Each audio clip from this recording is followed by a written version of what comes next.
Adonai, que ton nom soit béni, que ton nom soit loué, que ton nom soit exalté. Merci pour ton amour, merci pour ta grâce, merci pour tes compassions, merci pour ta visitation. Depuis le premier jour, Seigneur, tu étais avec nous. Nous avons entendu ta voix. Et nous croyons, Seigneur, que au sortir de ce moment, plus rien ne sera comme avant. Merci, Seigneur, pour tous ces messages qui nous ont bousculés. Nous avons frémi au plus profond de notre être en entendant ces choses. Nous voulons te dire merci. Merci pour la considération que tu as pour nous. Merci pour l'amour que tu nous manifestes. Seigneur, tu ne peux parler ainsi qu'à des gens que tu aimes et que tu as destinés à de grandes choses. Et toi-même, tu as hâte et tu as soif de voir ces choses s'accomplir au travers de ces hommes et ces femmes, au travers du mont des Oliviers. Merci encore pour ton serviteur. Il nous a rendu ministère. Merci. Merci, Seigneur mon Dieu. Parce que tu es un père et un père ne peut parler à ses enfants que de manière directe, sans cajoler, sans prendre de gants. Parce que tu veux notre transformation. Et Seigneur, nous nous engageons à être transformés selon le modèle que le Saint-Esprit est en train de forger pour chacun de nous et pour cette famille, cette grande famille, le mont des Oliviers. Que ton nom soit glorifié ce soir encore par ta parole. Au nom de Jésus, Amen. Amen. Veuillez vous asseoir, je vous prie.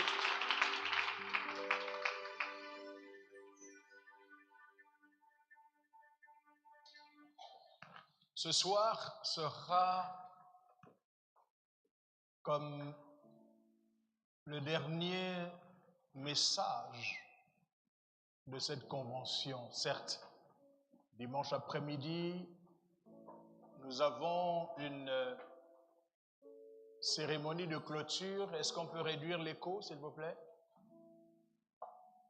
Ce sera dimanche, notre après-midi de clôture, et certainement chacun de nos orateurs aura à dire quelque chose. Mais je pense qu'en termes de message, celui-ci sera le dernier de cette convention. Et c'est un message qui s'adressera à la maison. C'est un message qui s'adressera à notre famille. Mais avant de rentrer dans ce message, j'aimerais que nous relisions ensemble le texte de base qui nous a guidés dans toute cette convention. Dans Ésaïe 54, versets 2 à 3.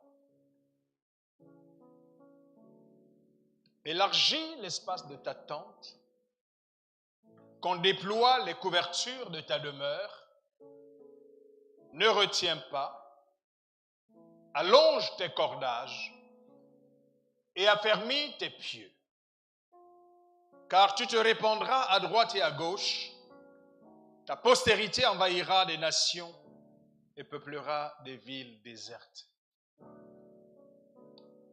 Le prophète Ésaïe a exercé son ministère environ 700 ans avant la venue de Christ. Le prophète Ésaïe est parmi tous les prophètes celui qui a reçu En ce qui concerne la première venue du Seigneur Jésus, sa naissance, son ministère, l'œuvre de la croix, et qui a même reçu en vision ce qui concerne la seconde venue du Seigneur Jésus. Et ici, dans ce texte,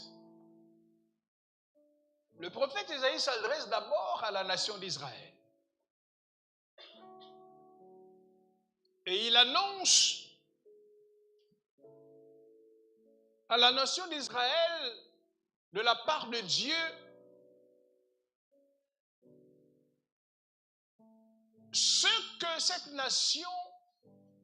ce qui arrivera pour cette nation dans le futur. Et cette parole s'adresse à un peuple qui est stérile. Elle est comparée à une femme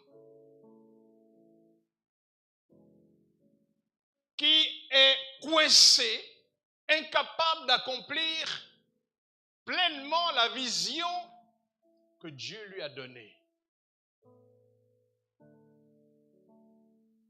Voyez-vous, l'un des appels d'Israël était déjà en ce temps-là d'être la lumière des nations.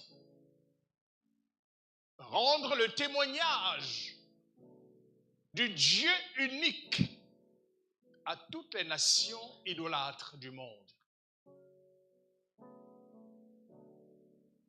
Mais Israël lui-même s'est vautré dans l'idolâtrie, imitant en cela les autres nations du monde, incapable alors de remplir sa vocation d'être le témoin de Dieu, la lumière du monde.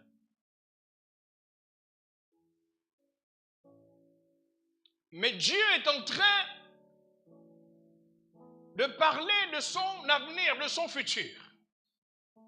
Et j'aimerais vous faire remarquer qu'avant Ésaïe 54, il y a Ésaïe 53. Et que Ésaïe 54, Dieu ne s'est pas trompé dans l'ordre des chapitres du prophète Ésaïe. Ésaïe 54 est la suite des déclarations de Dieu par rapport à son plan. Et Israël était la nation qui était au cœur du plan de Dieu, instrument de Dieu. En Ésaïe 54, on annonce un agneau qui va être immolé. Cet agneau que Jean-Baptiste appellera plus tard l'agneau de Dieu est annoncé comme celui-là qui va porter le péché non seulement d'Israël mais de toute l'humanité.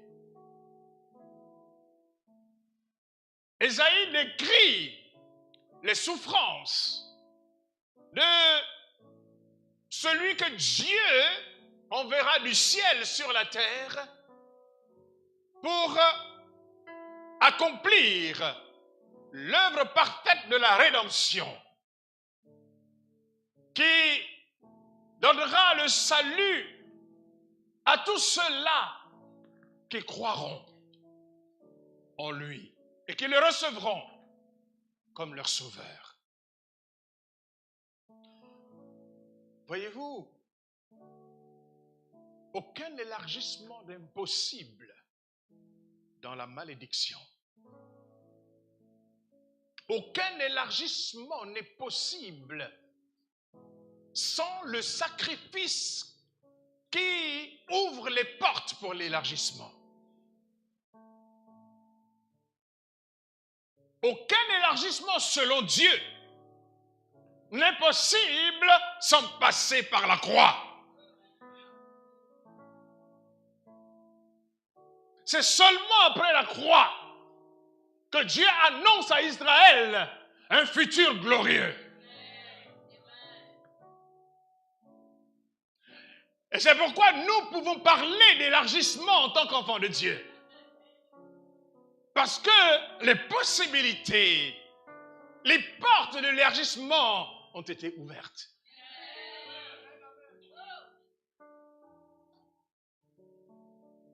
Tous autant que nous sommes croyants en Jésus-Christ, nous avons été suscités, appelés, sauvés, rachetés pour une œuvre. Maintenant, je veux rentrer dans mon sujet. Le thème de mon partage ce soir, c'est élargir l'espace de ta vision. Élargir l'espace de ta vision. Bien-aimé, Dieu a un but sur la terre. Son but, c'est établir son règne. Dieu ne s'arrête pas à ton salut. Le but de Dieu est plus grand que ton salut.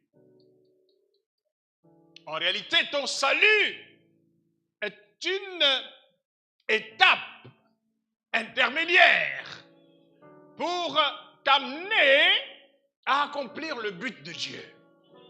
Avant la vie éternelle, pour toi, il y a le but de Dieu sur la terre à accomplir.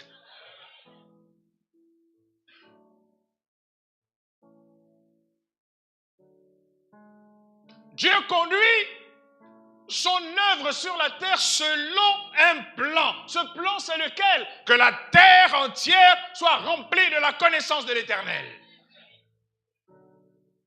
Et pour cela, les nations doivent devenir des disciples de Christ.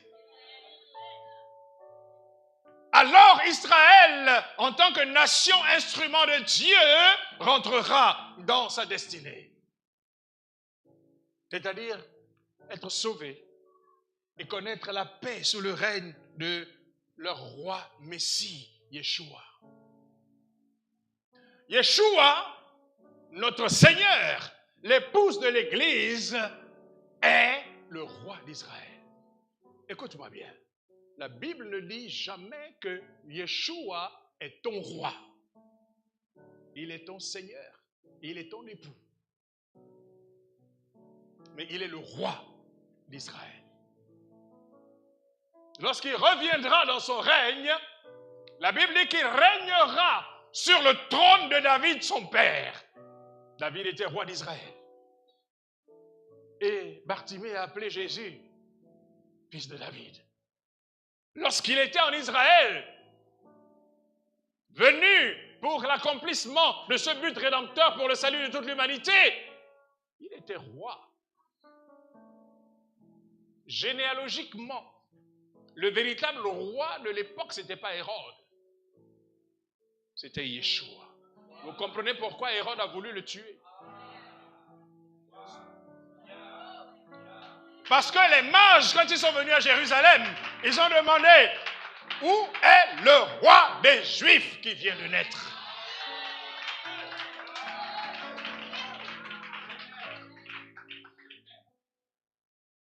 Sauf que il n'était pas venu pour ça. Ce n'était pas encore le temps. La Bible dit à un moment donné qu'ils voulurent le faire roi. Mais il s'est simplement faufilé au milieu d'eux, il est parti. Sur sa croix, Pilate a ordonné qu'on écrive « Celui-ci est le roi des Juifs ».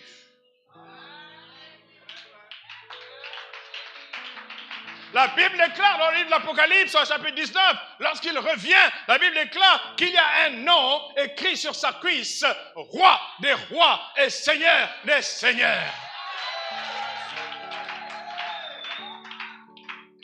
Et il revient comme le roi d'Israël. Et en même temps, étant roi d'Israël, il sera roi de toutes les nations.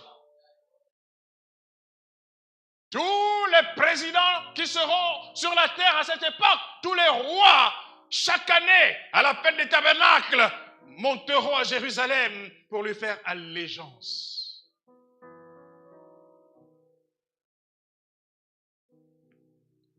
Voilà le but que Dieu poursuit. Ésaïe 11, verset 9 déclare: il ne se fera ni tort ni dommage sur toute ma montagne sainte, car la terre sera remplie de la connaissance de l'Éternel, comme le fond de la mer par les eaux qui le couvrent. Mes amis, un jour viendra où la volonté de Dieu sera faite sur la terre comme elle est faite au ciel. La terre alors deviendra une extension parfaite du ciel.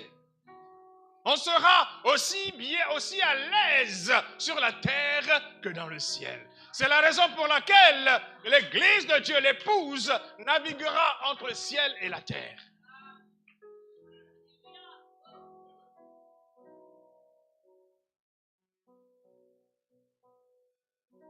Élargis l'espace de ta tente. Voyez-vous, je crois que l'œuvre de Dieu est aussi cette tente que Dieu a plantée. Et son objectif, c'est que cette tente soit étendue dans le temps et dans l'espace. L'œuvre de Dieu commence par l'appel d'un homme. Quand je dis homme, c'est au sens générique, d'accord? Je ne vais pas dire homme, femme, non. Je le dis homme au sens générique, au sens d'être humain. L'œuvre de Dieu commence par l'appel d'un homme ou d'un groupe. Et également par une vision que Dieu donne. Il n'y a pas d'appel sans vision. Dieu ne peut pas t'appeler sans te montrer où il veut que tu ailles. Et il y a des gens qui viennent nous voir et qui disent, ok, Dieu m'a appelé. Ok, il t'a appelé où? À quoi faire? Ah, pour l'instant, je ne sais pas encore. Mais si tu ne sais pas encore, pourquoi tu veux partir? Reste dans l'église et attends.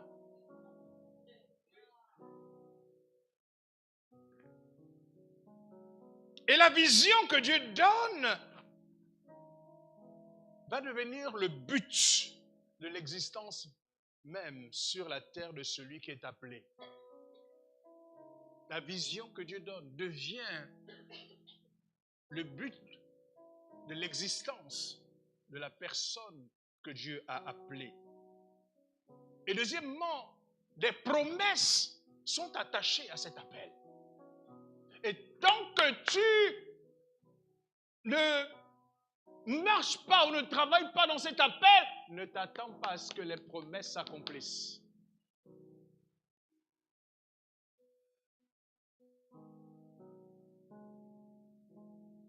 En plus des promesses, il y a des ressources naturelles et surnaturelles qui sont mises en place pour l'accomplissement de cet appel. Pourquoi? Parce que cette vision est un pan de la vision du ciel pour la terre. Écoutez-moi bien. Dieu ne met pas ses œufs dans un même panier. Dieu ne peut pas risquer que son plan ne s'accomplisse pas. Donc, qu'est-ce qu'il va faire? Il va découper le processus d'accomplissement de son plan en petits morceaux. Et il va confier les petits morceaux à chacun. C'est ce que nous appelons la vision.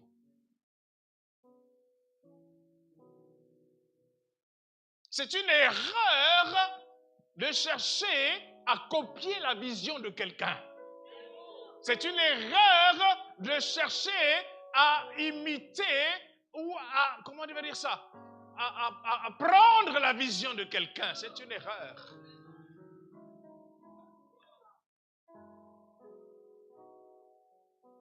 L'exemple typique de la vision de Dieu pour le monde est l'appel d'Abraham. Dieu avait conçu dès la chute de l'homme un plan de rédemption. Un plan de rédemption de l'homme, un plan de rédemption du monde qui avait été souillé par le péché. Genèse 3,15, nous lisons « Je mettrai inimitié entre toi et la femme, entre ta postérité et sa postérité. » Non pas la postérité d'Adam, mais la postérité de la femme. Quand vous lisez les généalogies bibliques, on vous dira toujours que tel est né de tel homme. Oui ou non? Avez-vous lu quelque part que tel est né de telle femme? Jamais. Même quand on donne les enfants qui sont nés dans cette lignée-là, on ne cite jamais les femmes, rarement. On va dire qu'il a eu premier enfant, un fils, deuxième fils, troisième fils, quatrième fils, et vous pensez que c'est tout ce qu'il a eu. Or, il a eu aussi des filles. Mais on n'en parle pas. Mais là, la promesse que Dieu donne, il dit que la postérité de la femme. Quel est le seul être humain qui est né de la femme sans une semence humaine? Jésus-Christ. La postérité de la femme t'écrasera la tête. Dieu lui-même annonçait la venue de son fils.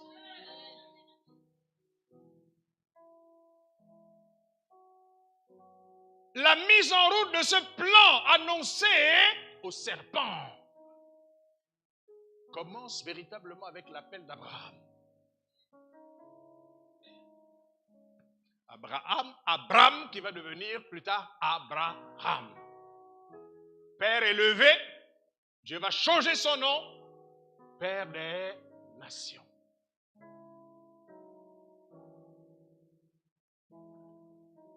Et Dieu, quand il appelle Abraham, la première chose, c'est qu'il lui donne une vision. Être le père d'une grande nation. Je pense qu'Abraham a dû être surpris parce qu'il savait que sa femme ne pouvait pas enfanter. Mais il aimait sa femme. Il avait mis de côté l'histoire d'avoir un fils de Sarah. Il se disait, bon, je pourrais toujours adopter. Mais Dieu l'appelle et dit, je ferai de toi une grande nation de vision. Tu deviendras la source de bénédiction pour toutes les nations de la terre, toutes les familles de la terre. Tu deviendras la source. Autrement dit, toi, je t'appelle. Dieu appelle Abraham et lui dit, tu deviendras la source de bénédiction pour toutes les familles de la terre. Il donne à Abraham une vision mondiale.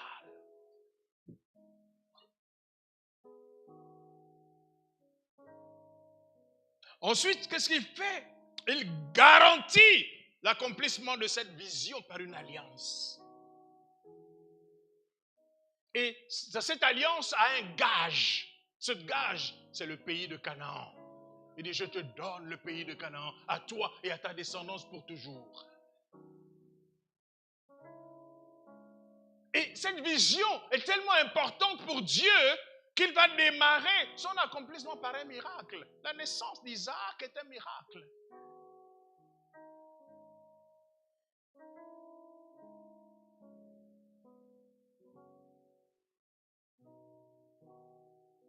C'est à 90 ans que Sarah va donner naissance à son fils. Elle-même, elle n'y croyait pas.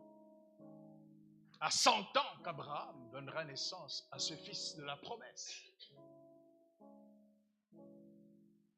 Puis Dieu fera alliance avec Isaac. Puis avec l'un des fils d'Isaac, Jacob, qui vont respectivement porter la vision de Dieu pour le plan universel de salut de Dieu. Jacob va avoir 12 fils qui vont former le peuple d'Israël par lequel Dieu envisage de faire venir le Sauveur sur la terre. Mais les 12 fils dont seront issus les 12 tribus d'Israël, la descendance de Juda sera choisie pour être le canal familial de la venue du Messie, Sauveur du monde. Et puis, lorsque les temps furent accomplis, le Sauveur du monde, Jésus, le Christ, vient dans le monde par Israël, par Juda. Au cours de son ministère sur la terre, des hommes lui furent donnés par le Père pour être des disciples, ses disciples les plus proches, qu'il va établir comme ses apôtres. De quoi sont-ils chargés? Ils sont chargés d'élargir la vision divine du salut pour toutes les nations de la terre. Après la mort et la résurrection du Seigneur, ils vont recevoir la plénitude du Saint-Esprit de Dieu afin d'être rendus capables d'élargir l'espace de la tente de l'Évangile dans le monde. Et depuis 2000 ans, cette tente continue de s'élargir. De nation en nation. Et à l'intérieur des nations, de ville en ville.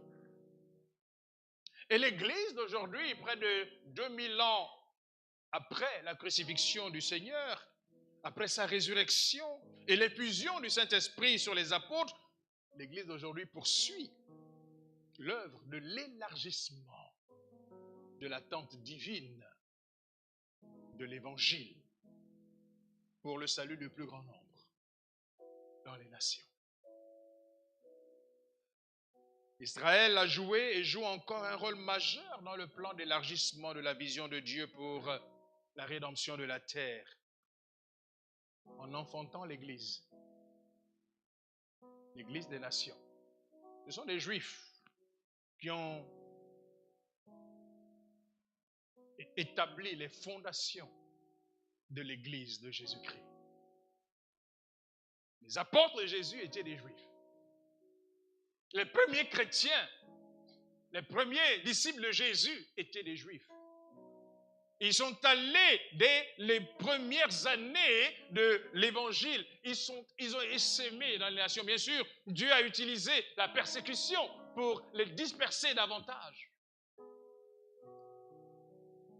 Jésus avait dit, vous partirez de Jérusalem, en Judée, en Samarie et jusqu'aux extrémités de la terre. De Jérusalem, après quelques semaines, quelques mois, la persécution a éclaté. Donc, les disciples qui étaient à Jérusalem ont fui. Philippe est parti en Samarie. Là-bas en Samarie, l'évangile a explosé. Avec des signes, des prodiges et des miracles. Des conversions. Et ensuite, de la Samarie, elle a commencé à traverser en Asie mineure, en Grèce, à Rome, même en Afrique. L'eunuque éthiopien qui était venu en Jérusalem pour adorer était juif. C'est pour ça qu'il venait à Jérusalem. Et il n'est pas reparti comme le juif qu'il était.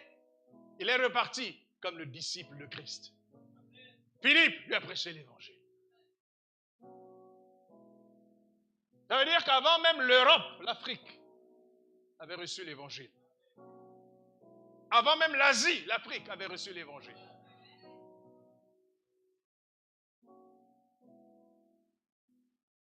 Alors, de cette brève histoire qui concerne le plan de Dieu sur la terre, nous allons retenir quelques principes qui s'appliquent à chacun de nous aujourd'hui.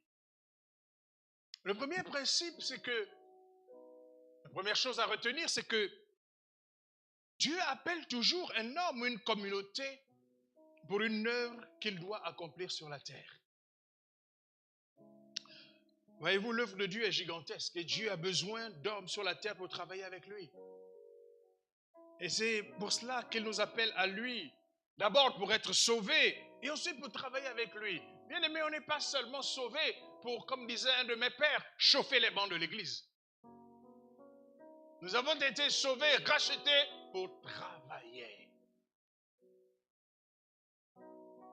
Travailler. Travailler à l'extension de la vision de Dieu pour le monde. C'est-à-dire son salut. Et à chacun de nous, il donne une mission qui peut être spécifique, qui peut être une tâche spécifique, familiale ou régionale ou à une échelle plus large. Et l'accomplissement de cette mission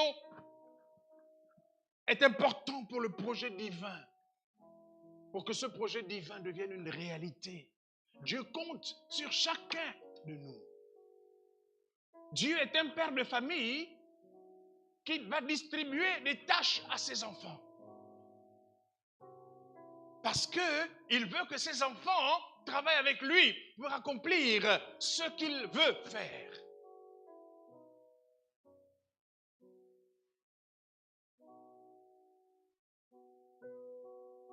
Et tout ce que Dieu donne à chacun de faire sur la terre,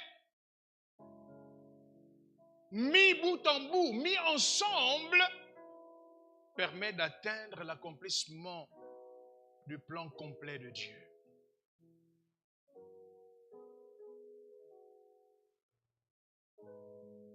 Et c'est pourquoi, bien aimés, je pense que nous devons être humbles pour ne pas considérer que nous sommes plus importants que les autres. À cause de ce que Dieu nous a appelés à faire. Non, ce que Dieu nous a donné à faire, même si cela est très grand à nos yeux, n'est qu'une infime partie de ce qui permet à Dieu de réaliser sa vision globale. Et c'est pourquoi le Seigneur, je pense, à un moment donné, va dire ceci: lorsque vous avez accompli ce que Dieu vous a demandé de faire, dites, je suis un serviteur inutile.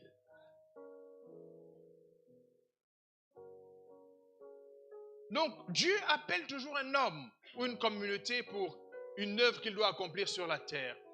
Mais ensuite, Dieu suscite cet homme, il suscite pour cet homme d'autres hommes pour poursuivre la vision jusqu'à son accomplissement. Pourquoi? Parce qu'il y a des visions dont l'accomplissement dépasse le temps de ta vie sur la terre. En fait, pour accomplir cette vision, il faut plusieurs vies mis bout à bout. Et c'est ça, tel est le cas pour l'appel premier d'Abraham et de l'alliance avec Dieu pour la vision qu'il lui donne. L'évangile de Matthieu, par exemple, nous présente les généalogies d'Abraham à Jésus, entre autres, qui se terminent par ce résumé en Matthieu 1, verset 1, verset 17. Il dit, verset 1, il dit, généalogie de Jésus-Christ, fils de David, fils d'Abraham. Verset 17, il y a donc en tout 14 générations depuis Abraham jusqu'à David. 14 générations depuis David jusqu'à la déportation à Babylone. Et 14 générations depuis la déportation à Babylone jusqu'au Christ. Et à travers cet exemple historique, nous comprenons que dès le début, le plan de Dieu s'accomplit par un élargissement de la vision. Pour que la vision de Dieu s'accomplisse au bout de 14 fois 3, ça fait 42 générations.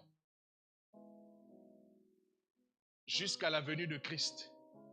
Dieu va donner aux porteurs, au père de la vision, d'avoir une descendance.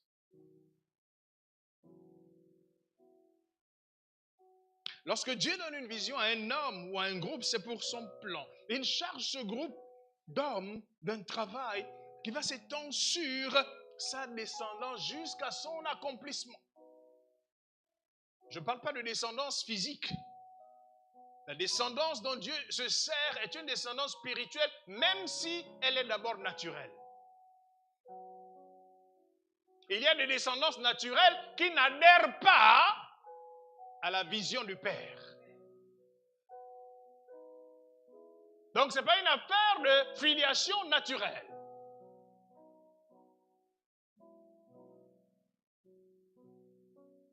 Dieu lui-même va fabriquer une descendance qui va perpétuer sa vision donnée à un homme dans le temps et dans l'espace. Voyez-vous, Israël est né miraculeusement pour que la vision de Dieu se poursuive. Avec celle qui, dans le plan de Dieu, était la femme d'Abraham, Sarah. De même, alors que naturellement, Rebecca, épouse d'Isaac, était stérile, mais parce qu'Isaac devait perpétuer la vision de son père Abraham, Dieu va ouvrir miraculeusement le ventre de Rebecca. Après la prière, l'intercession d'Isaac, la Bible dit qu'elle avait conçu des jumeaux.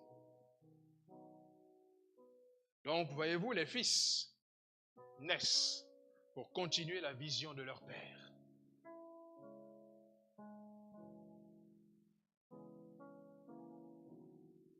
Quand Dieu dit à Adam, soyez féconds et multipliez, Dieu avait une vision.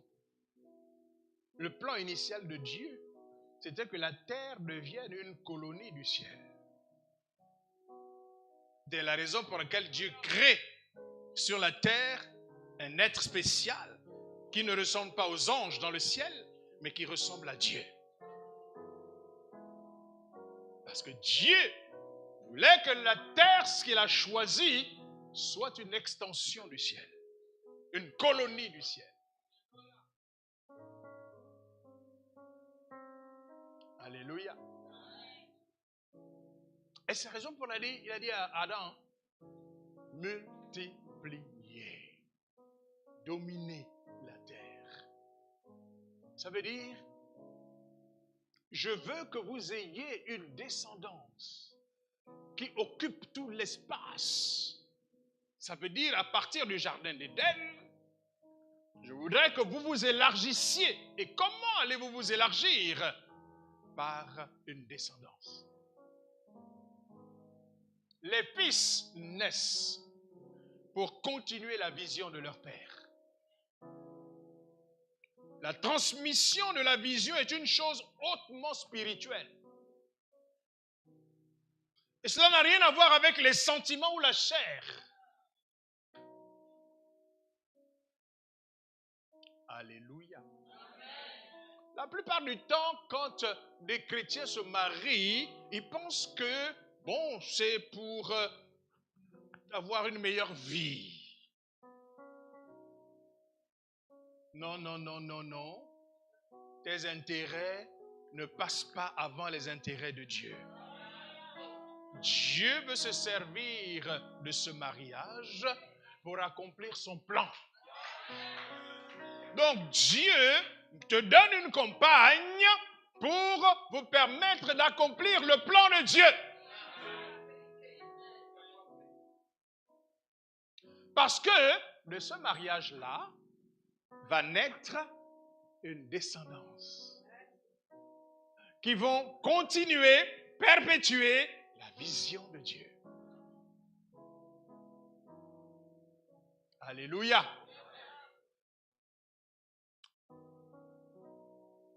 Avant la naissance des deux fils d'Isaac, Ésaü et Jacob, que nous connaissons, l'Éternel avait annoncé que le choix pour la perpétuation de l'alliance se porterait sur Jacob. Dieu avait annoncé, les enfants n'étaient pas encore nés. Genèse 25, verset 1 et 3, il dit, 2 nations sont dans ton ventre et 2 peuples se sépareront au sortir de tes entrailles. Un de ces peuples sera plus fort que l'autre et plus grand. Le plus grand sera assujetti au plus petit. Écoutez bien. Qu'est-ce qui se passe dans la chair? Isaac aimait Ésaü. Dans la chair.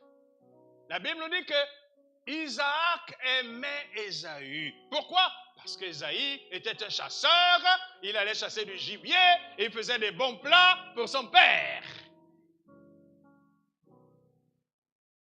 Mais Isaac était aussi un homme spirituel.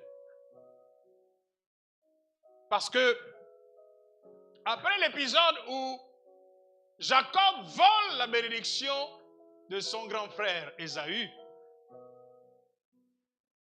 vous remarquerez que la bénédiction que Isaac lui donne, c'est la bénédiction d'Ésaü.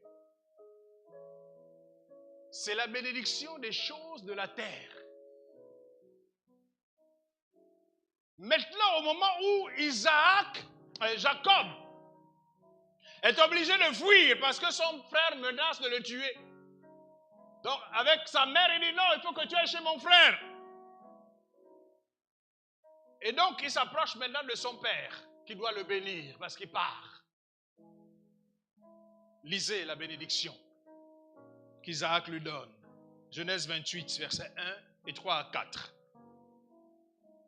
Isaac appela Jacob, le bénit. Voici la bénédiction. Verset 3.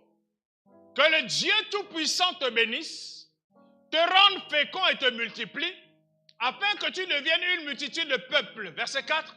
Qu'il te donne la bénédiction d'Abraham.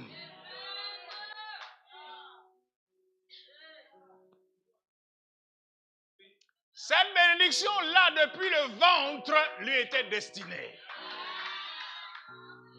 Pas Ésaü.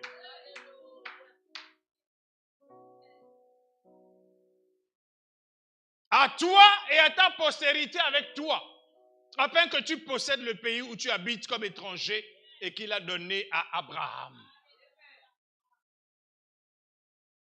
Dieu donne des fils pour perpétuer la vision du père ou des pères. Parce que l'accomplissement de certaines visions prennent des générations. Et Abraham n'a fait que, lui, qu'est-ce qu'il a fait? Il n'a fait que recevoir la vision de Dieu pour sa vie sur la terre. 1, devenir grand. 2, devenir une grande nation. 3, devenir une source de bénédiction pour toutes les familles de la terre. Ensuite, son rôle a été d'enclencher le début de l'accomplissement de cette vision en s'installant dans le pays de Canaan. Et quand il s'installe dans le pays de Canaan, il est seul avec sa famille. Canaan est rempli des peuples, des habitants du pays. Il ne le possède pas encore. Mais il le possède en vertu de la promesse. Ce sera plus de 400 ans, 440 ans plus tard. On va dire 470 ans, puisqu'ils sont restés en réalité 430 ans en Égypte. C'est seulement 470 ans plus tard qu'à la fin de la traversée du désert, ils vont rentrer dans le pays en masse, conquérir le pays avec Josué.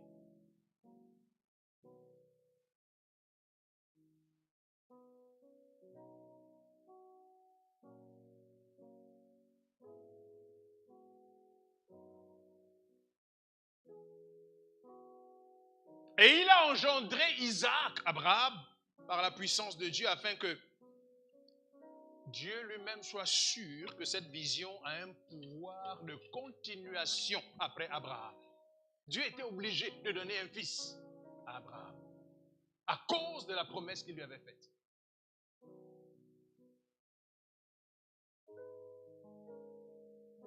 Et Isaac est né de Dieu selon la promesse que Dieu avait faite pour continuer la vision de son père.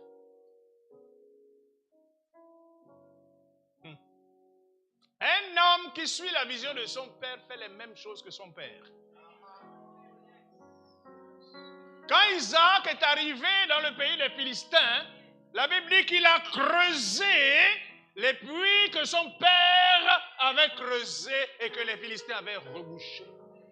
Il n'a pas dit, oh bon, ces puits-là sont déjà fermés, je vais aller faire moi-même mes puits. Non.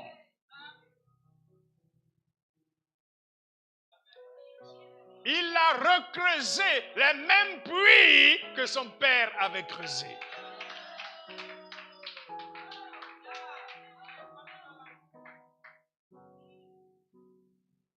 Jacob, après Isaac, est venu au monde pour être le porteur de la vision familiale,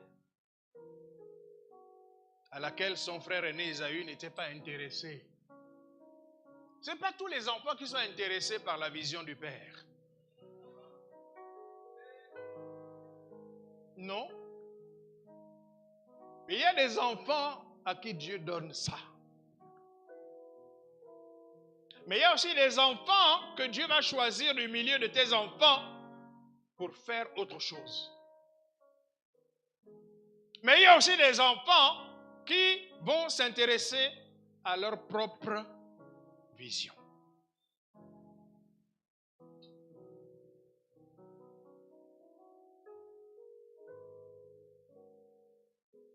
À travers Israël, dans la tribu de Juda, Dieu a envoyé un sauveur pour toute l'humanité, descendance d'Abraham, pour accomplir la vision qui était liée à l'appel d'Abraham.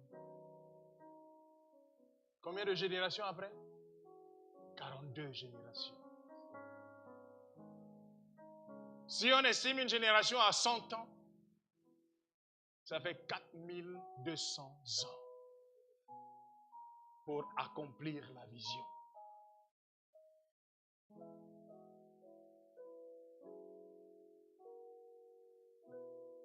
Il y a des héritiers de la vision. Et avec moi, héritier de la vision.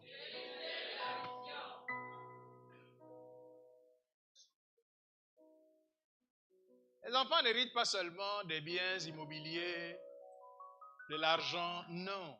En fait, la chose la plus précieuse dont ils héritent, c'est la vision. Et c'est la raison pour laquelle, dans certaines familles, beaucoup de familles, en général aux États-Unis, quand le père est médecin, le père fait tout pour que ses enfants deviennent médecins. Quand le père est avocat, le père fait tout pour que les enfants rentrent dans la même vision que le père.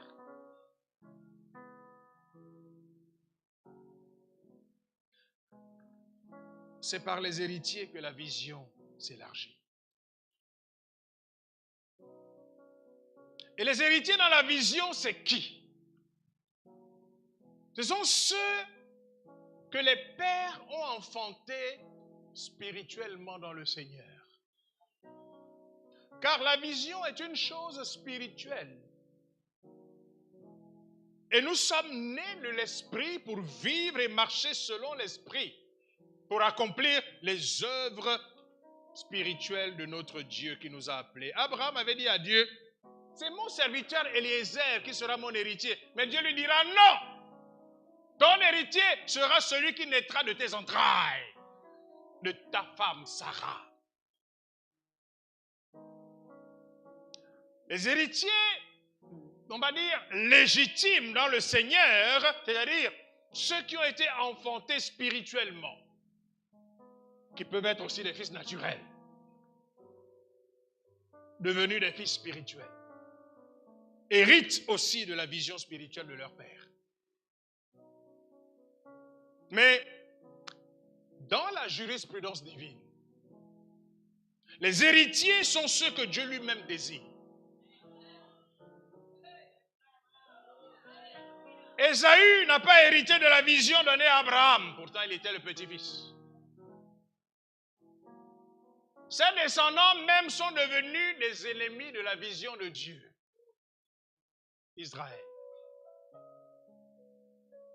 Ils ont combattu leurs frères, la descendance de Jacob. Ils ont même participé à leur destruction avec les ennemis d'Israël. Et pour ça, quand vous lisez les livres des prophètes, Dieu parle du jugement d'Édom en disant qu'ils se sont liés avec les ennemis de Jacob. Dieu dit, je t'en veux. Parce que tu as été un instrument de blocage de l'accomplissement de ma vision. Et une chose que Dieu dit à Abraham lorsqu'il appelle, il dit, je bénirai ceux qui te béniront et je maudirai ceux qui te maudiront. J'appelle cela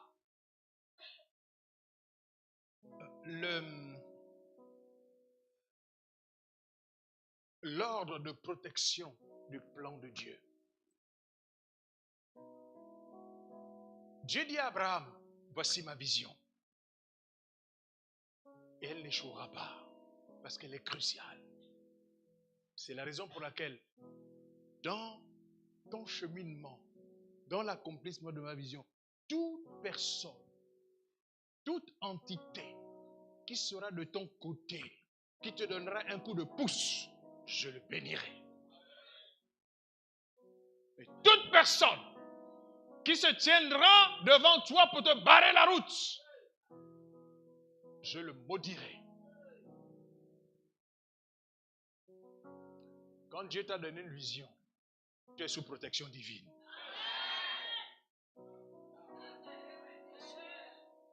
Personne ne se lèvera parce que cette vision n'est pas de toi, elle est de Dieu. Personne ne pourra tenir devant toi. Tant que tu demeures sur cette vision-là, Dieu lui-même s'en occupe. En fait, voyez-vous, celui qui accomplit la vision, c'est Dieu. Vous savez pourquoi il nous utilise? Il a dit qu'il a donné la terre au Fils de l'homme. Donc, pour travailler sur la terre, il a besoin de toi et moi. Donc, lui, il est là-bas. En réalité, c'est lui qui fait tout. Mais il a besoin de toi sur la terre pour que tu marches selon lui. Que tu poses des actes, lui il est là, il te dit simplement ce qu'il faut faire. Et toi tu obéis, tu avances. C'est lui qui accomplit la vision. Et dès que quelqu'un se tient devant toi pour te barrer la route, il frappe. Et quand quelqu'un vient te donner un coup de main pour que tu ailles plus vite, il bénit.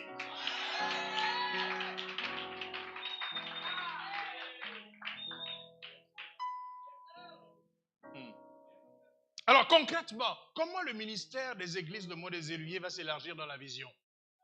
Il s'agit de toi et moi. Dieu, quand il a appelé l'œuvre du ministère des églises de Mont-des-Oliviers, il a donné une vision. Et depuis 2016, nous nous battons pour commencer à établir cette vision. Mais voyez-vous, en fait, Dieu prend parfois le temps de sécuriser sa vision. Il prend le temps que sa vision soit bien établie sur des fondements solides avant qu'il ne prenne l'envol. Et c'est pour cela qu'il commence à te donner une descendance. C'est la raison pour laquelle chacun d'entre vous, vous devez savoir pourquoi vous êtes ici.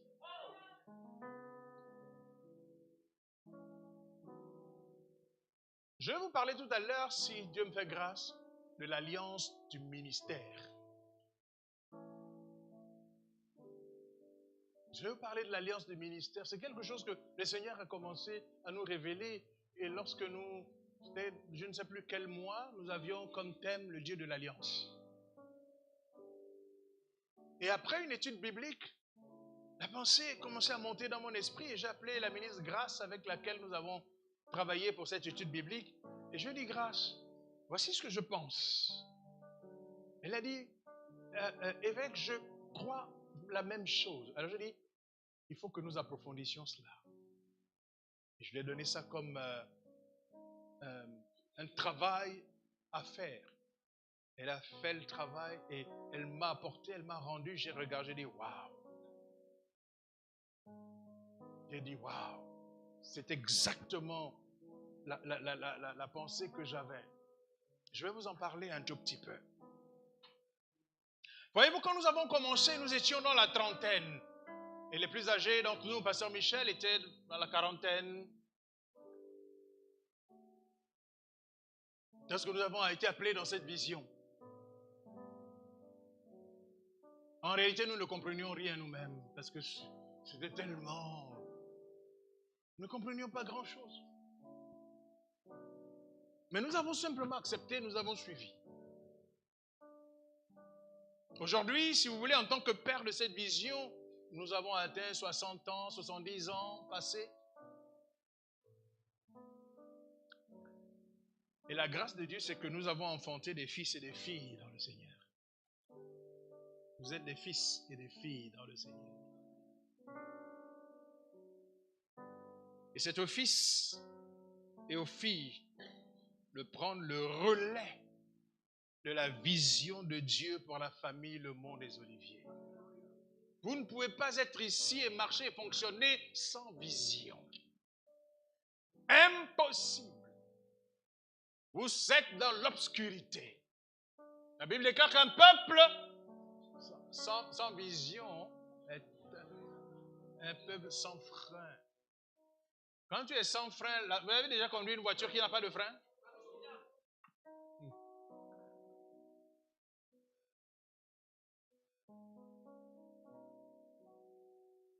Vous devez prendre le relais de cette vision pour le temps où vous existez sur la terre afin qu'elle se réalise.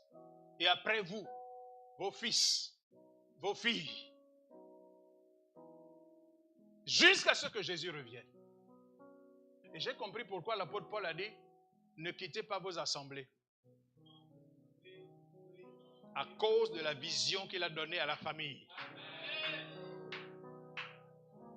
Parce qu'il a besoin que la vision continue, et elle continue avec les fils et les filles, les petits-fils, les petites-filles, les arrière-petits-fils, les arrière-petites-filles, jusqu'à son accomplissement. Nous, on est surpris de nos jours de savoir que quelqu'un est dans la même église pendant 40 ans. Oh, mais les enfants d'Israël étaient dans la même église pendant 40 ans dans le désert.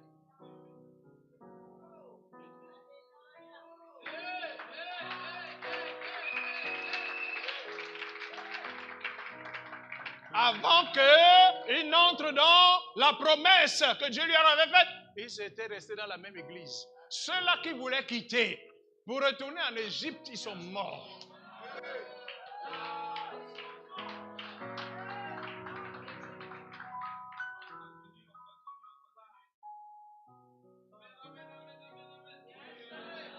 Parmi les fils et les filles, Dieu va transmettre clairement le relais de l'alliance du ministère à ceux qu'il choisira. Parce qu'il y a une alliance familiale avec Dieu pour l'accomplissement de sa vision. Pourquoi Dieu établit une alliance avec ceux qu'il a appelés dans une vision? Pourquoi Dieu traite une alliance avec eux? Pour que la vision de Dieu ne meure pas. Parce que Dieu est le garant de l'alliance. Et deuxièmement, pour que l'accomplissement de cette vision, qui est quelque chose est crucial, montrer qu'elle est cruciale pour le plan de Dieu.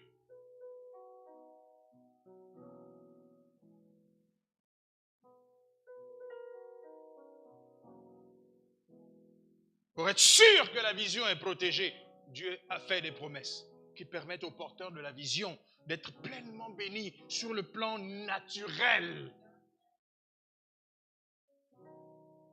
Alors qu'ils sont en train de travailler spirituellement à l'accomplissement de la vision. Vous ne pouvez pas travailler à la vision de Dieu et rester pauvre.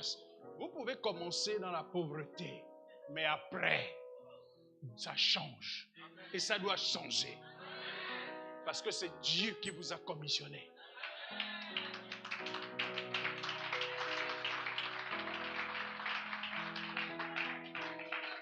Voyez-vous, il y a quelqu'un qui a voulu sortir de la vision de son père. On appelle ça l'esprit d'indépendance.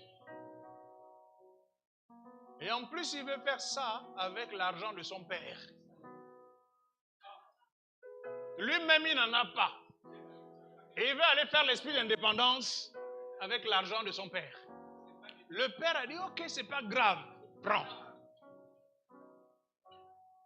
Il est parti.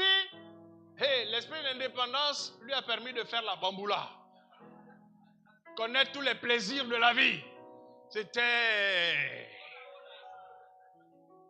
Et puis, il n'y avait plus rien, c'était fini. Il est tombé dans la pauvreté. Et puis, il est tombé si bas qu'il devait aller disputer la nourriture avec les cochons.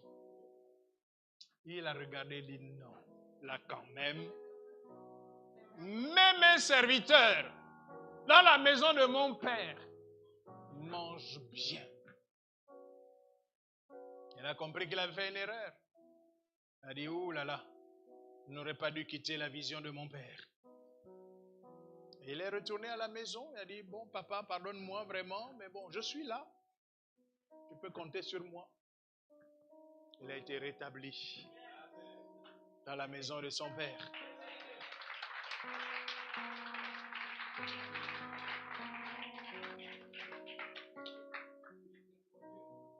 Voyez-vous,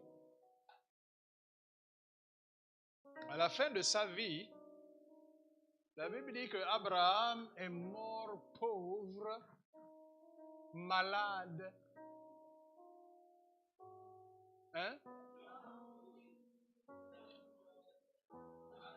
Genèse 25, 8. Abraham expira et mourut après une heureuse vieillesse, âgé et rassasié de jours.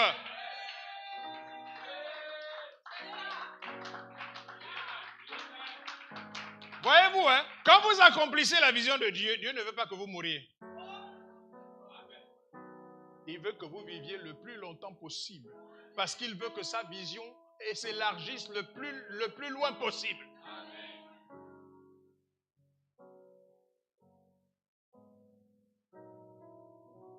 Dieu est le Dieu des pères.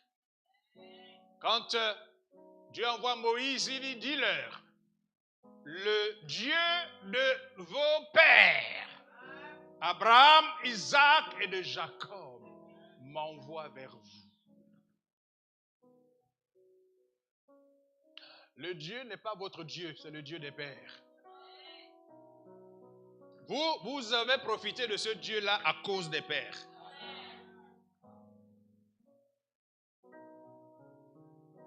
C'est pour ça que je suis toujours reconnaissant vis-à-vis de mes pères.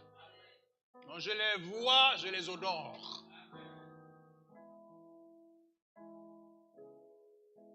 Il n'est pas possible d'appartenir à une lignée ou de bénéficier d'une alliance qui n'a pas commencé avec vous. Sans avoir une position de fils. Sans être sous la couverture d'un père. De la personne avec qui Dieu a tissé alliance. Dieu tisse une alliance dans une famille avec le père. Et ceux qui descendent du père sont automatiquement intégrés dans l'alliance.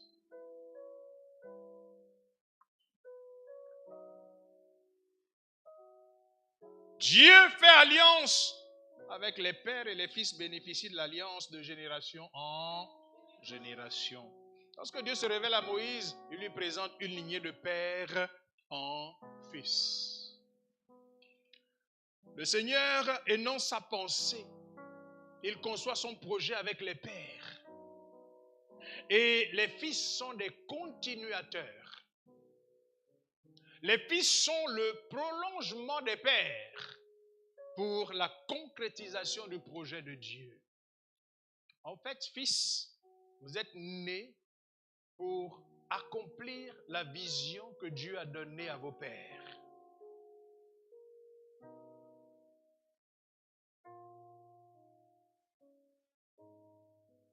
Un père est un commencement.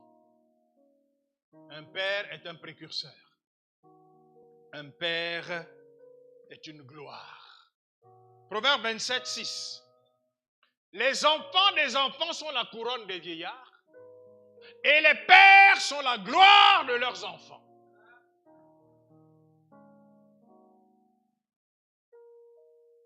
Et le père n'est pas seulement celui qui t'a engendré biologiquement ou spirituellement, c'est-à-dire celui qui t'a amené à Christ. Nous avons déjà entendu ces deux expressions dans la société, père biologique et père nourricier. Ou adoptif. Un père est un support. une couverture, un enseignant, un éducateur, un moyen de construction importante pour le Fils. C'est celui qui te couvre, qui t'équipe, qui veille à ton affermissement afin que tu sois épanoui dans ta destinée. 1 Thessaloniciens 2, 11 à 12, l'apôtre Paul dit: vous savez aussi que nous avons été pour chacun de vous ce qu'un père est pour ses enfants. Nous vous exhortons, vous consolons, vous conjurant de marcher d'une manière digne de Dieu qui vous appelle à son royaume et à sa gloire. L'héritage des pères appartient aux fils. Et nous pouvons constater que chaque église locale ou famille d'église locale de Jésus-Christ reçoit une vision spécifique, souvent associée à la vision générique de l'église selon Matthieu 28, 19 à 20, qui concourt à l'accomplissement du plan global de Dieu pour l'humanité. À cet effet, il y a des grâces particulières qui émanent de l'alliance spécifique que Dieu traite avec chaque église en l'appelant dans une vision particulière. Le principe biblique stipule que seuls les fils héritent de l'alliance. Il y a des grâces attachées à l'alliance, dont la jouissance n'est nullement fonction de notre hauteur spirituelle, mais de notre position en tant que fils, c'est-à-dire d'héritier de l'alliance familiale. C'est ainsi qu'il est possible que nous soyons dans une assemblée depuis plusieurs années sans pour autant bénéficier des grâces spécifiques liées à la vision de l'œuvre de l'Église. Cela ne sous-entend pas que nous ne sommes pas bénis, non. Mais le type de bénédiction auquel nous sommes sujets est une bénédiction générale pour tout enfant de Dieu, né de nouveau et racheté par le sang de Christ. Lorsqu'on regarde l'histoire de Jacob et Ésaü, le choix de Dieu est porté sur Jacob dans le cadre de la succession de l'alliance. Cependant, ils finissent tous deux dans l'abondance. Oui ou non? Mais la bénédiction d'Ésaü va être la résultante de ses efforts.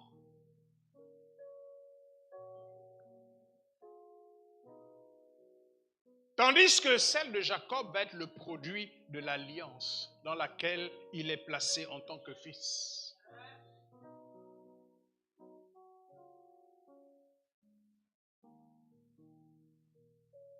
Sur la terre, Ésaü était le choix de son père Isaac comme successeur de la promesse. Mais dans le ciel, Jacob était le choix de Dieu. Bien que Jacob ait été choisi depuis le sein de sa mère, si l'on regarde de plus près le style de vie d'Ésaü, celui-ci n'honorait pas l'alliance dont il était issu. L'alliance a des exigences. Mais ainsi, par exemple, notre attitude peut nous qualifier comme nous disqualifier par rapport à l'alliance. Ésaü avait une attitude de profanation vis-à-vis de l'alliance. On va dire quoi? C'était dans ses gènes. Parce que Dieu avait déjà annoncé qu'il serait supplanté par son jeune frère. L'Éternel souhaite, quand nous lisons Ésaïe 54, verset 2, que nous élargissions l'espace de notre tente. Et il donne une précision importante sur cet élargissement. Il dit, ta postérité envahira les nations.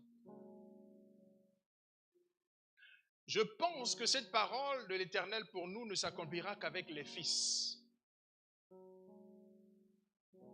Et c'est la raison pour laquelle il veut nous ramener à la position de fils selon lui. Considérez cette position de fils. Qui est le fils? Lisons Genèse 22, 4 à 12. La Bible dit que le troisième jour, Abraham, levant les yeux, vit le lieu de loin et Abraham dit à ses serviteurs, restez ici avec l'âne. Moi et le jeune homme, nous irons jusque-là pour adorer et nous reviendrons auprès de vous. Abraham prit le bois pour l'holocauste, le chargea sur son fils Isaac et porta dans sa main le feu et le couteau. Et ils marchèrent tous deux ensemble. Alors, Isaac, parlant à Abraham, son père dit, mon père. Et il répondit, me voici mon fils. Isaac reprit, voici le feu et le bois, mais où est l'agneau pour l'holocauste? Abraham répondit, mon fils, Dieu se pourvoira lui-même de l'agneau pour l'holocauste. Et ils marchèrent tous deux ensemble. Lorsqu'ils furent arrivés au lieu que Dieu lui avait dit, Abraham y éleva un autel et rangea le bois. Il lia son fils Isaac et le mit sur l'autel par-dessus le bois. Isaac était un jeune homme. On dit qu'il avait environ 16 ans. Abraham était un vieil homme qui avait plus de 100 ans. Si Isaac ne voulait pas être sacrifié, il aurait plus simplement bousculé son père et s'en allait. Isaac acceptait de se soumettre à l'ordre divin, d'être sacrifié. Jésus a dit, personne ne m'ôte la vie, je la donne moi-même.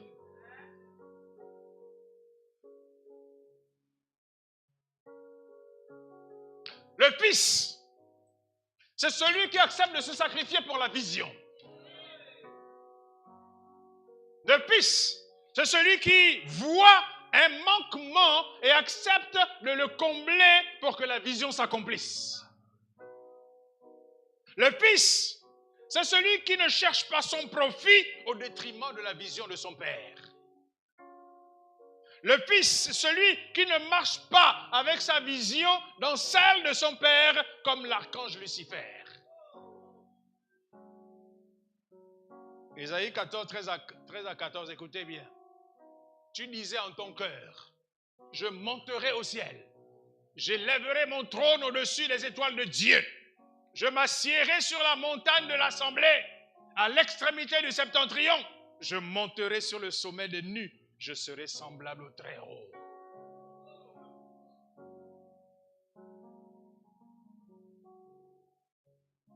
Concurrence de vision.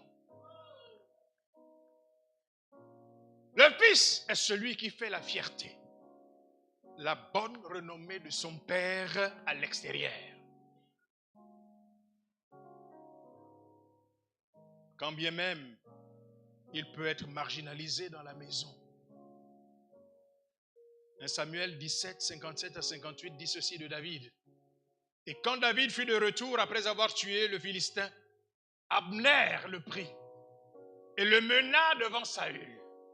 David avait à la main la tête du Philistin. Saül lui dit, de qui es-tu fils, jeune homme? Et David répondit, je suis fils de ton serviteur Isaïe, Bethléemite. Fier d'être le fils d'Isaïe, Bethléemite. Même si c'était quelqu'un qui habitait au village,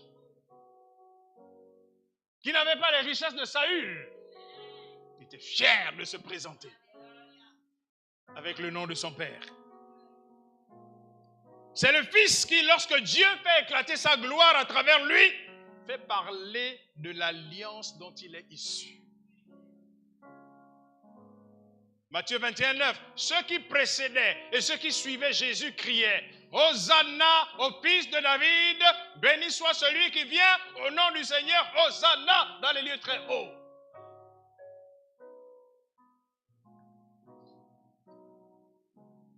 Matthieu 12, 23. Toute la foule étonnée disait, n'est-ce point là le fils de David?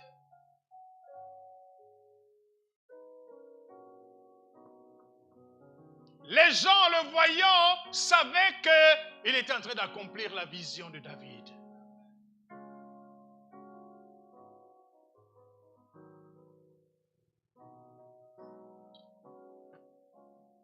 Marc 10, 48. Plusieurs le reprenaient pour le faire taire, mais il criait beaucoup plus fort, fils de David, aie pitié de moi. Bien-aimé, la gloire, le Fils, c'est qui le Fils? C'est quelqu'un sur qui la gloire ne s'arrête pas sur lui, mais s'étend sur la maison de son Père.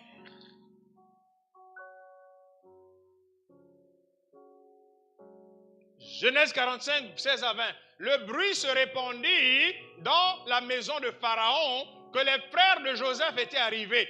Ce fut agréable à Pharaon et à ses serviteurs. Pharaon dit à Joseph, dis à tes frères, faites ceci, chargez vos bêtes et partez pour le pays de Canaan. Prenez votre père et vos familles et venez auprès de moi. Je vous donnerai ce qu'il y a de meilleur au pays d'Égypte.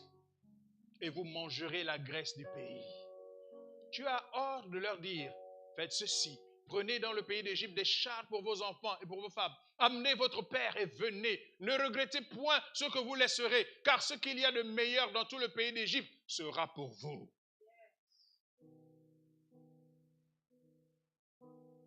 La gloire de Joseph s'étendait sur toute la maison de son père. Le fils, c'est celui qui fait la joie de son père. Proverbe 23, 24. Le père du juste est dans l'allégresse. Celui qui donne naissance à un sage aura de la joie. Parce que celui-là qui continue la vision du père est un sage. Et le fils est différent du mercenaire. Le mercenaire, c'est qui? Eh bien, c'est un ouvrier engagé à prix d'argent. Ce qu'il fait nécessite une contrepartie. Parfois, il y a des mercenaires dans l'église. Pour jouer ici, là, les instruments le dimanche, là, il faut que tu le payes. Sinon, il ne joue pas. Le mercenaire ne fait rien pour rien. Le jour où il ne trouve plus son compte, il s'en va. Un mercenaire ne s'occupe pas de la vision, ce n'est pas son problème. Il est là pour gagner de l'argent. Nous terminons en parlant un tout petit peu de l'impact de l'alliance dans la vie du fils. Prenons par exemple l'exemple de Naomi et de Ruth. La Bible avait dit, depuis le livre de Deutéronome, chapitre 23, 3 à 4, que l'homme né d'une union illicite et ses descendants, jusqu'à la 10e génération, ne seront pas admis dans l'assemblée de l'Éternel. Au verset 4, les Ammonites et les Moabites ne seront jamais admis dans l'assemblée de l'Éternel, pas même leurs descendants de la 10e génération. Mais voilà que Ruth, la Moabite, elle va changer de dimension en s'attachant à Noémie. Elle épouse la vision d'Israël. Elle quitte la position de belle-fille et se tient auprès de Naomi comme sa fille. Celui qui se tient dans l'alliance en tant que fils permet à celle-ci d'agir pleinement et briser le pouvoir des malédictions générationnelles. Pourquoi est-ce que nous avons la capacité, le pouvoir d'être délivrés des malédictions générationnelles? Parce que nous sommes dans une alliance. La nouvelle alliance dont nous sommes les héritiers.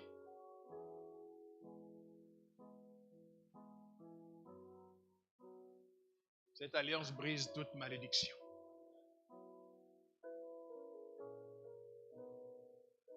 Ainsi, Ruth, qui n'avait aucune part à l'assemblée d'Israël, à l'assemblée de l'Éternel, va finalement se retrouver dans la lignée de Jésus, le Messie, le Saint.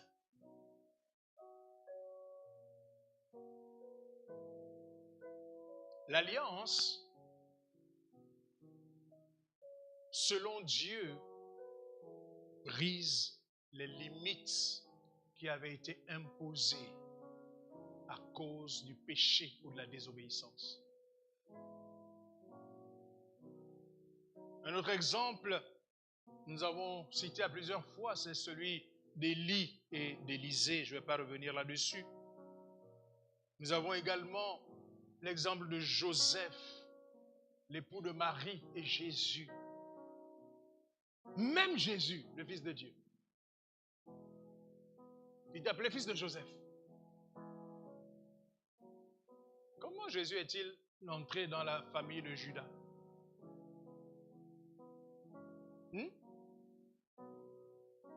Par Joseph, son père adoptif, qui était lui de la tribu de Judas. C'est pour ça que Christ, dans son humanité, descend de la tribu de Judas.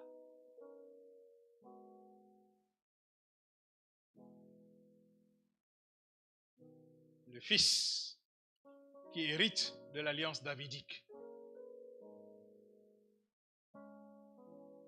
Il fallait qu'il soit introduit dans la lignée de David. Et pour être introduit dans la lignée de David, il fallait que son père adoptif soit de la lignée de David.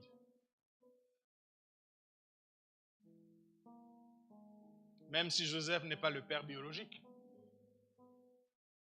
Dieu est son père biologique. Il y a des saisons dans lesquelles l'alliance va s'activer. Elle vient se manifester pour mettre un terme aux situations qui perdurent dans ta vie. Mais elle cherche à intervenir dans la vie des fils, parce que leur responsabilité est de perpétuer la vision des pères. Il y a beaucoup d'autres exemples dans la Bible. Je veux seulement terminer. Lorsque tu es fils, qu'importe le temps que ça prend, tôt ou tard, l'alliance parlera en ta faveur. Parce que tu es fils. Je termine en disant ceci. Dieu a une alliance avec cette maison familiale, le mont des Oliviers. Et toi qui appartiens à cette maison familiale, Dieu a une alliance avec toi. Tu es rentré dans l'alliance familiale. Alléluia. Tu es rentré dans l'alliance de Dieu avec le mont des Oliviers, à qui il a donné une vision qui concourt à l'accomplissement de son plan. Il a permis à cette famille d'engendrer des fils dans la foi, dans le ministère, qu'ils soient nés dans la maison ou adoptés. De facto, ils entrent dans l'alliance des pères. C'est la responsabilité des fils de perpétuer la vision dont l'accomplissement dépasse le temps de vie des pères sur la terre. Je veux dire que le but pour lequel tu es né est de perpétuer la vision du mont des Oliviers parce que tu te trouves ici. Et ce n'est pas par hasard que tu es ici. Dieu ne se trompe jamais. Dieu ne se trompe jamais.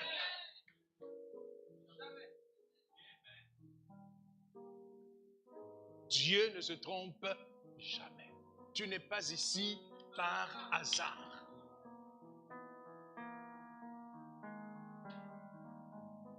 Fils, aidez les pères à voir la vision de Dieu s'accomplir. Même dans l'esprit, parce qu'ils ont eu la grâce d'engendrer des fils et des filles dans le ministère. C'est la joie des pères de voir la vision de Dieu s'accomplir. La vision que Dieu nous a donnée. Levons-nous, s'il vous plaît.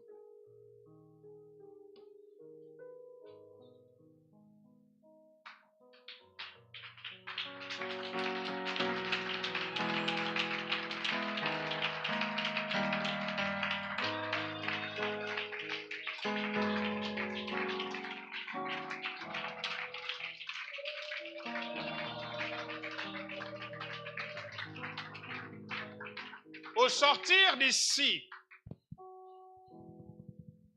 tu n'as plus d'excuses.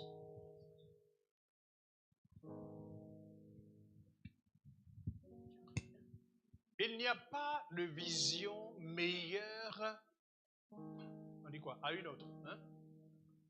Hein, c'est ça? Meilleure à une autre. Il n'y en a pas. Il n'y a que des visions de Dieu.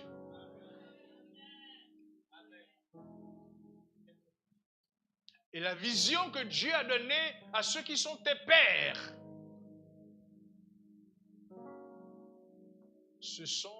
c'est la vision pour laquelle Dieu veut que tu travailles.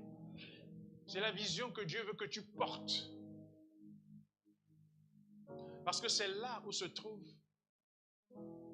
ta bénédiction. C'est là que ça se trouve. Sauf si Dieu spécialement t'enlève d'une famille, ça peut arriver, pour que tu puisses suivre une route particulière, ça peut arriver. Dieu fait ce qu'il veut. Dieu fait ce qu'il veut. Alléluia. Nous l'en prions. Seigneur notre Dieu,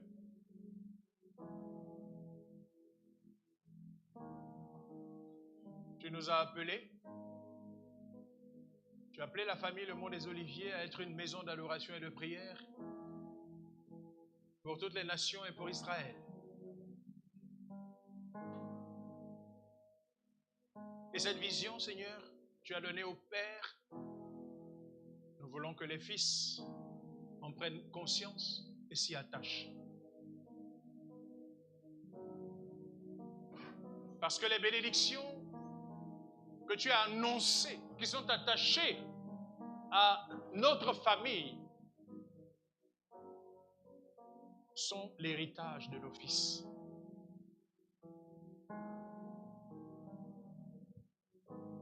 Ma prière aujourd'hui, au sortir de cette convention, c'est que chaque fils et chaque fille s'attache à ton alliance, l'alliance pour la vision que tu as donnée au Mont des Oliviers. Car c'est là où tu les bénis. Tu n'as pas envie qu'ils soient les imitateurs d'autres visions. Tu n'as pas envie qu'ils s'attachent à d'autres visions alors qu'ils sont les fils de cette vision. Seigneur, que chacun de nous prenions conscience aujourd'hui que tu travailles avec nous dans le cadre de la vision que tu nous as donnée. Et c'est à travers cela que tu juges notre rendement. C'est à travers cela, Seigneur, que tu prépares nos récompenses. Alors nous confions tous nos fils et nos filles à ta grâce, afin qu'ils se sentent fiers dans l'accomplissement de la vision que tu as donnée à la famille Le Mont des Oliviers. Qu'ils s'y attellent avec la force, l'énergie et la puissance du Saint-Esprit, afin que ton nom seul soit glorifié. Au nom de Jésus. Amen.